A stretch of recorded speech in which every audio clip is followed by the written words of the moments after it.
mitambo atamulandila ambuye wawoyo oyela tima wonse azasangalala mamba atapulumuka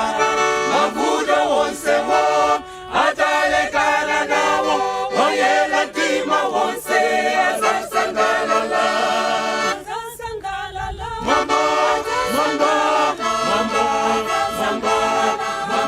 atapulumuka mavuto wonse wo atalekana nawo oyela tima wonse azasangalala tikachita bwino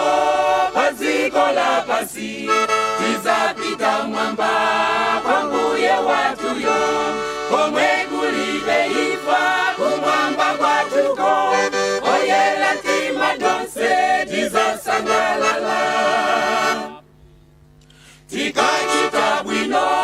paziko la pasi tizapita mwamba kwa mbuye watuyo komwe kulibe ifa kumwamba kwatuko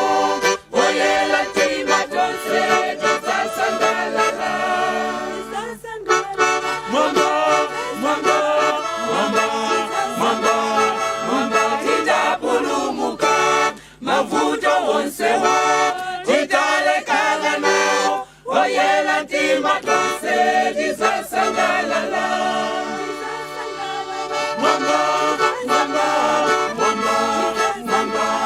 mwamba titapulumuka mavuto wonse wo titalekana nawo oyela tima donse